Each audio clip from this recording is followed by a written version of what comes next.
નમસ્કાર મિત્રો, option trader Gujarati new learning વિડીયોમાં આપ સૌ મિત્રોનું હાર્દિક સ્વાગત છે. સૌથી પહેલાં અગત્યનું ડિસ્ક્લેમર કે આ વિડીયો માત્ર એજ્યુકેશન પર્પઝથી છે. આની અંદર કોઈ પણ જાતની કોલ ટિપ્સ આપવામાં આવતી નથી. ઓપ્શન ટ્રેડિંગ એ રિસ્કી છે અને છતાં પણ જો કરવું હોય તો તમારા ફાઇનાન્શિયલ એડવાઇઝરની સલાહ લઈ અને પછી જ કરવું, જેથી કરી તમારા રિસ્ક રિવોર્ડને મેન્ટેન કરી શકો. સૌથી પહેલાં જોઈ લઈએ રિવિઝન અને ત્યાર પછી જોઈએ નિફ્ટીના સ્પોટ અને બે પ્રીમિયમ. હવે તમને બધાને એવો પ્રશ્ન થતો હશે કે સાહેબ આ 620 થી એવું શું હતું કે રિવર્સલ થઈ ગયું. બરાબર.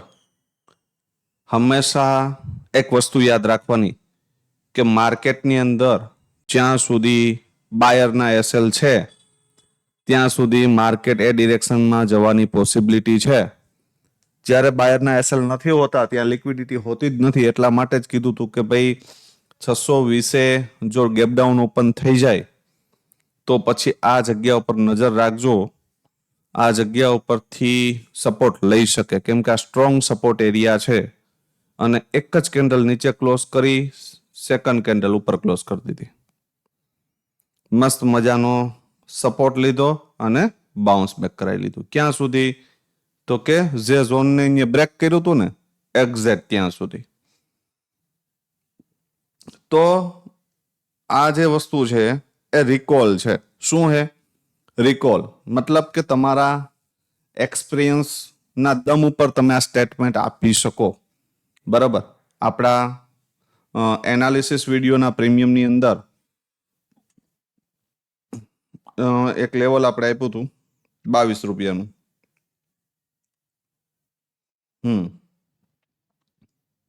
અને એક્ઝેક્ટ 24-25 થી 59-60 આ પ્રીમિયમ ગયું. તો વચ્ચે લીટી મારતા મને આવડતી હતી ભાઈ, વચ્ચે લીટી મારતા આવડતી હતી, પણ એનો એરિયા આ જ આવતો હતો.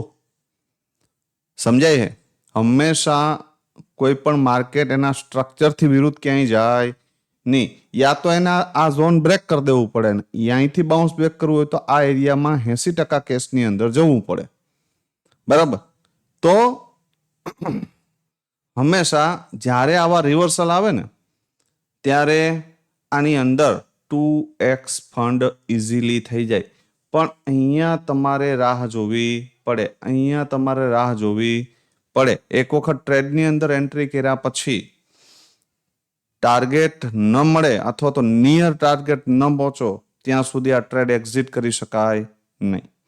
બીજી વસ્તુ કે પુટનું પ્રીમિયમ સેકન્ડ ટાર્ગેટની ઉપર તો ક્લોઝિંગ કર્યું હતું પહેલી કેન્ડલ, થર્ડ ટાર્ગેટ આપી દીધો છે. તો હવે અહીંયા ટોપ ઉપર એન્ટ્રી બને નહીં ભાઈ. ફ્રેશ પુલબેક સિવાય, અને ફ્રેશ પુલબેક પણ મિનિમમ 60-70%નો, તો જ ફ્રેશ બાયર એક્ટિવ થાય. આ સિમ્પલ વસ્તુ છે. બરાબર. તો આની અંદર ક્યાંય પણ એવી કોઈ પોઝિટિવ કેન્ડલ બની નથી કે ભાઈ એક રેડ કેન્ડલને બીટ કરતી હોય. બરાબર. તો મસ્ત મજાનો આ એક ટ્રેડ હતો આપણા એનાલિસિસ વિડીયોનો, અને મને એમ લાગ્યું કે ભાઈ ચલો કંઈક સારો એવો પ્રીમિયમ સિલેક્ટ કરીને આપીએ. તો એ માટે એક પ્રીમિયમ આપણે આપ્યું હતું 23,800નો કોલ, સમજો ધ્યાનથી, અને 23,600નો પુટ. આ ફર્સ્ટ કેન્ડલ જ બની હતી ત્યારે, અને આની અંદર પણ આ ફર્સ્ટ કેન્ડલ જ બની હતી. બરાબર. તો આ અહીંયાથી સીધું ક્યાં જતું રહ્યું? તો કે 110. ઠીક છે, આ આપણે કેપ્ચર કરી શકીએ નહીં. રીઝન એ છે કે 7મા-8મા માળ ઉપરથી ઠેકડો મારવો એટલે પગમાં હરિયા આવે. પણ આની અંદર તો ક્લીન વસ્તુ હતું કે ભાઈ આ તો ગ્રાઉન્ડ ફ્લોર જ છે હવે, અને એક સરસ મજાની આ કેન્ડલ આપણે મળી હતી. અને અહીંયાથી બેઠા પછી એક પણ કેન્ડલ આગળની કેન્ડલના લોની નીચે ક્લોઝ નથી કરતી. બરાબર. તો એક સરસ મજાની મૂવમેન્ટ. આ લેવલ મેં એટલા માટે ડ્રો કરાવ્યું હતું કે ફરી રિટ્રેસમેન્ટ આવે તો પણ ત્યાંથી શું થઈ શકે? Bounce back. બરાબર. તો લગભગ 98-99 ની આજુબાજુ આવ્યું અને અહીંયાથી ફરી બાઉન્સ બેક. બરાબર, તો અહીંયાથી પણ કેપિટલ 2x થયું છે. તો આવી મુવમેન્ટ પકડવા માટે તમારી પાસે એજ્યુકેશન જોઈએ. તમને ખબર હોવી જોઈએ કે અહીંયાથી પછી આ અહીંયા જ જાય, બીજે ક્યાંય ન જાય. બરાબર, આ ઝોનને મને એક કેન્ડલ એવી બતાવો કે ભાઈ આ ઝોનની ઉપર ક્લોઝ કરી છે. બીજી એક વસ્તુ, લગભગ 3 મહિના પહેલા એક આપણે પ્રેડિક્શન આપ્યું હતું. કેટલા મહિના પહેલા? 3 મહિના પહેલા. અને એમાં એક ઝોન આપ્યું હતું, બરાબર, કે જ્યાં સુધી માર્કેટ 24,400 ની ઉપર 1 મહિનાની કેન્ડલ ક્લોઝ ન કરે ને ત્યાં સુધી માર્કેટની અંદર બુલિશ મુવમેન્ટ આવી શકે નહીં. આપણે મંથલી કેન્ડલ કરીને જોઈએ અથવા તો વીકલી કરીને જોઈએ એટલે દેખાશે તમને. સમજો એનું સ્ટ્રક્ચર છે, સ્ટ્રક્ચર વિશે તમને સમજાવું છું. એક પણ કેન્ડલ 24,421 ની ઉપર મને ક્લોઝિંગ બતાવો. 3 મહિના પહેલાનો વિડીયો જે મિત્રો મારી સાથે લોંગ ટાઈમથી જોડાયેલા હશે એને ખ્યાલ હશે કે જો આ ઝોન બ્રેક ન થાય તો આની જગ્યા 18,000 છે નિફ્ટીની. બરાબર, તો અહીંયાથી એક પણ કેન્ડલના ક્લોઝિંગ મને બતાવો. જાય છે માર્કેટ ત્યાં, પણ આ ઝોનની ઉપર નીકળી શકતું નથી. તો આ મહત્વની વસ્તુ છે બધી. બરાબર, એટલે જો એક ફ્રેશ પુલબેક આવી જાય, બરાબર, તો આપણે લઈ આવશું નિફ્ટીની નીચે. જ્યારે લાવશું ત્યારે પાછો આ વિડીયોની ચર્ચા કરશું. ભલે, તો જોઈ લઈએ કે ભાઈ આવતીકાલે શું થઈ શકે. મેન વસ્તુ હવે ક્યારે આવશે, ક્યારે પુલબેક આવશે, કેટલો પુલબેક આવશે એની આપણે વિગતવાર ચર્ચા કરશું. પણ એક જો ફ્રેશ પુલબેક મળે આવનાર દિવસોમાં અને ટોપ ઉપરથી ફરી રિજેક્શન મળે તો એ કરેક્શન બહુ ધમાકેદાર હશે. બરાબર, તો સમજી લઈએ આવતીકાલે શું થઈ શકે. હાલની પોઝિશનમાં જ્યાં સુધી 23,734 ની ઉપર છે ત્યાં સુધી આપણે પોઝિટિવ છે, અને 23,824 ની નીચે છે ત્યાં સુધી આપણે નેગેટિવ છે. બરાબર, આ ઝોનની નીચે છે, આ બેની વચ્ચે છે ને ત્યાં સુધી આપણે આનો મસ્ત મજાનો નાગિન ડાન્સ જોશું. બરાબર, એટલે સમજવાની વાત એ છે કે આ જે ઝોન છે આખું, આ રેઝિસ્ટન્સ છે, યાદ રાખજો, ક્યાં સુધી? 905 સુધી. એટલે જો મોર્નિંગમાં આ એરિયામાં જ મળે ને તો અહીંથી ડાયરેક્ટ બાય કરવાનું ન વિચારી શકાય. પણ અહીંયા રેન્જ બનાવી અને આ 905 ને બ્રેક કરે અને ફરી એનું રિટ્રેસમેન્ટ આવે ને તો 24,000 સુધી જતા રહેશું આપણે. બાકી અહીંયાથી આને બ્રેક કરે અને રિટ્રેસમેન્ટ આવે તો અહીંયા સ્પેસ ઘણો નથી, આ યાદ રાખજો. બરાબર, આ મગજમાં ફિટ જ કરી લેજો. તો પછી અહીંયા ઘણો સ્પેસ છે નહીં, કેમ કે આ સ્ટ્રોંગ રેઝિસ્ટન્સ છે. આ એરિયામાંથી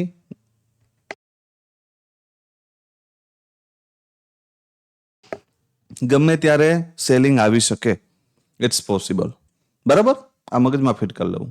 હા, ડાઉન સાઈડ માટે જો આમ બ્રેક કરીને ઓપન થાય અથવા તો 15 મિનિટ ક્લોઝ કરી દે અને ફરી એનું રિટ્રેસમેન્ટ આવે તો આપણે એક શોર્ટ કરી શકીએ. ક્યાં સુધી? 620 સુધી.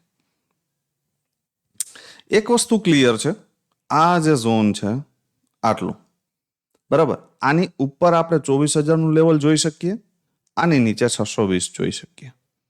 આની નીચે ફરી બ્રેક કર્યા પછી જ ફ્રેશ સેલિંગ આવી શકે. ક્યાં સુધી? 455 સુધી. બરાબર, અને 24,000 નું લેવલ એક દિવસની ક્લોઝિંગ પછી આપણે આ ઉપરના લેવલોનું વિચારી શકીએ. બરાબર, બાકી 24,000 નું રાઉન્ડ લેવલ પણ એક સ્ટ્રોંગ સેલિંગ એરિયા છે, યાદ રાખજો. બરાબર, ક્લિયર એન્ડ કટ. પ્રીમિયમ જોઈ લો. પ્રીમિયમ છે 23,900 કોલ અને 23,700 પુટ. આજે કોર્સવાળા મિત્રો માટે હીરો ઝીરો કેવી રીતે પકડવો અથવા તો આજે હીરો ઝીરો થશે કે નહીં એ ચાર્ટમાં કેવી રીતે જોવું, હીરો ઝીરો થશે તો ક્યાંથી ક્યાં સુધી જઈ શકે, આનો એક બ્લાસ્ટ વિડીયો એપ્લિકેશન ઉપર રાતે 9 વાગ્યા સુધીમાં અપલોડ થઈ જશે. એનું પાર્ટ 1 આવશે. હજી એના સિવાયનો બીજો વિડીયો આવશે પાર્ટ 2. કેમ કે આ લોજિક હીરો ઝીરોના બરાબર એ એક વિડીયોની અંદર કવર થઈ શકે એમ નથી. એટલે પાર્ટ 1 આજે મુકાશે, પાર્ટ 2 નેક્સ્ટ સેટરડે સન્ડેમાં. તો સમજી લ્યો 23,900 કોલ શું કરી શકે. મોર્નિંગમાં ફર્સ્ટ કન્ડિશન કહું છું, મોર્નિંગમાં એક 15 મિનિટ ક્લોઝ કરે ક્યાં 91 ની ઉપર, ફર્સ્ટ પોસિબિલિટી. ફરી એનું રિટ્રેસમેન્ટ 76 ની આજુબાજુ આવે ક્યાં આ એરિયામાં, તો 120 પહેલો ટાર્ગેટ, બીજો 133. બસ ડાયરેક્ટ આનાથી વધારે હું વિચારતો નથી. સેકન્ડ પોસિબિલિટી, મોર્નિંગમાં આ ઝોનને બ્રેક કરે ક્યાં 40 ને, ફરી આના ઉપર ક્લોઝ કરે, ફરી એનું રિટ્રેસમેન્ટ આવે તો ફર્સ્ટ ટાર્ગેટ 76, બીજો 91 અને એનાથી ઉપર નીકળે તો 120. 3 ટાર્ગેટ બરાબર. થર્ડ પોસિબિલિટી કે મોર્નિંગમાં સીધું ક્યાં આવી જાય 6 રૂપિયે, પોસિબલ છે. અત્યારે ફેકુચંદ ચાચાના જમાનામાં બધું પોસિબલ છે. આવી જાય ના આવે તો કોઈ પ્રશ્ન નથી, પણ આવી જાય તો આ પ્રીમિયમ બ્લાસ્ટ થઈ ગયો છે તો જ આવશે, બાકી નહીં આવે. તો આ એરિયામાં જો સપોર્ટ લેતું દેખાય, અહીંયા રેન્જ બને, રેન્જનું બ્રેકડાઉન થાય, ફરી ઉપર નીકળે તો આ ટાર્ગેટ આવી શકે. કમસે કમ અહીંયાથી 3x તો થઈ જશે જો સપોર્ટ લેશે તો. 3 એરિયા છે. એક બેસ્ટ એરિયા મારા મત મુજબ જો ગેપ અપ ઓપન થાય આ પ્રીમિયમ તો પછી આને એવોઇડ કરવું ભાઈ, બરાબર. કેમ કે આ ઝોનમાં ઓપન થશે તો પછી આની નજર ક્યાં રાખવી સમજો. ત્યાંથી ધારો કે આ એરિયામાં ક્યાંક ઓપન થઈ ગયું તો પછી પુલબેક ઉપરથી લોવર લો ચાલુ કરશે અને તો પછી આના ઉપર નજર રાખજો આ એરિયામાં કે આને એક વખત બ્રેક કરે અને ફરી ઉપર નીકળે તો ફરી પાછું 91 ના ટાર્ગેટ તમને મળી શકે. જો ગેપ અપ થઈ જાય તો પછી અહીંયા આપણે આને એવોઇડ કરશું, તો આના પર નજર રાખશું આ એરિયામાં, બરાબર, આ પ્રીમિયમમાં. તો 3 પોસિબિલિટી કીધી છે કે મોર્નિંગમાં સીધું આમ થોડું અહીંયા આવીને ક્લોઝ કરે, રિટ્રેસમેન્ટ પુલબેક પૂરેપૂરો મળી જાય તો કન્ટિન્યુ કરી લેશું. આને નીચે તોડ નાખ્યું, ફરી ઉપર નીકળું તો રિટ્રેસમેન્ટ સાથે પહેલો ટાર્ગેટ આ અને બીજો આ, બરાબર. અને અહીંયા જ્યારે પણ મળે, કાલે મળે, નેક્સ્ટ ડે મળે, ગમે ત્યારે મળે, સપોર્ટ લેતું દેખાય, રેન્જ બને, રેન્જનું બ્રેકડાઉન થાય ને ફરી ઉપર નીકળે તો 3x થઈ શકે, બરાબર. Clear and cut. 23,700 પુટ જોઈ લે શું થાય. 23,700 પુટની અંદર એક બેસ્ટ ઓપોર્ચ્યુનિટી. કેવી બેસ્ટ? આ ગેપ અપ ઓપન થાય કોલનું પ્રીમિયમ અને જો આ ભૂલમાં તમને 35 ની નીચે મળે, ક્યાં 35 ની નીચે ક્લોઝ કરે, ફરી ઉપર આવીને આની ઉપર ક્લોઝ કરે અને એનું રિટ્રેસમેન્ટ આવે તો અહીંયાથી કન્ટિન્યુએશનમાં જઈ શકીએ. પેલો ટાર્ગેટ 82, બીજો 124, બરાબર. અથવા તો 10 રૂપિયાની આજુબાજુ આવી જાય, રેન્જ બનાવે, રેન્જનું બ્રેકડાઉન કરે, પછી 10 આવે, 15 આવે, 12 આવે, 14 આવે, જ્યાં ક્યાંય પણ આવે અને અહીંયા રેન્જનું બ્રેકડાઉન ને ફરી આમ ઉપર નીકળે ને તો પેલો ટાર્ગેટ 64 સીધો, બરાબર. જ્યાંથી પણ આવે પેલો આ 35 ને બીજો 64. 35 મને નથી લાગતું કે હોલ્ડ થશે પછી, તો પેલો ટાર્ગેટ આ 64 બરાબર, બીજો 90 સમથિંગ અને ત્રીજો બ્લાસ્ટ થયું તો 124 અને 175. નેક્સ્ટ ડે જો કન્ટિન્યુ કર્યું ને તો આ ઝોન આવી શકે, એમાં કોઈ શંકાને સ્થાન નહીં. બરાબર, તો ઓપોર્ચ્યુનિટી અહીંયા છે જો મળે તો. કેમ કે સ્પોટ જો આમ ટોપ ઉપર જશે ને પછી ત્યાંથી આ રીતે આમ રિજેક્શન મારીને આ રીતે આમ આવ્યું ને તો આ પ્રીમિયમ બ્લાસ્ટ કરાવી દેશે. અને જો આ એક્સપાયરીના દિવસે ઇન ધ મની જતું રહ્યું, એક્સપાયરીના દિવસે આ પ્રીમિયમ ઇન ધ મની જતું રહ્યું અને 23,455 ઝોન બતાવ્યું તો આ પ્રીમિયમની વેલ્યુએશન 250 હશે.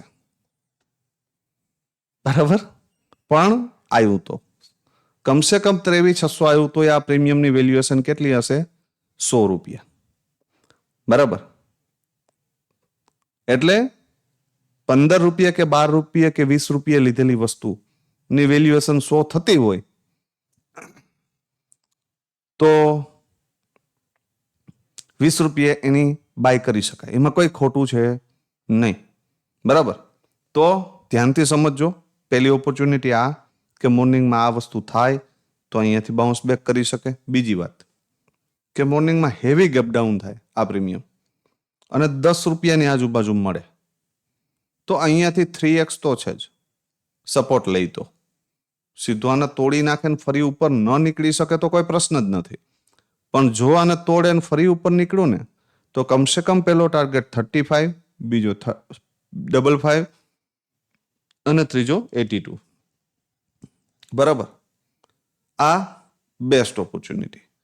હવે મોર્નિંગમાં ધારી લ્યો કે ફ્લેટ ઓપન થઈ ગયું, માર્કેટ ફ્લેટ ઓપન થાય અને આ પ્રીમિયમ ફ્લેટ ઓપન થઈ ગયું. જો આ પ્રીમિયમ 82 ની ઉપર 15 મિનિટ ક્લોઝ કરે આ રીતે આમ ઉપર તો ફરી એના રિટ્રેસમેન્ટ ઉપર આ જે રિટ્રેસમેન્ટ છે 82 નું એના ઉપર એન્ટ્રી કરી શકાય. પેલો ટાર્ગેટ 124, બીજો 175 અને એનાથી ઉપર નીકળે તો 214 અને 266. જો વન વેમાં સીધું નીચે બ્લાસ્ટ થાય તો પણ 2x થાય અથવા તો 60-70% આપણા કેપિટલના થઈ જાય એટલે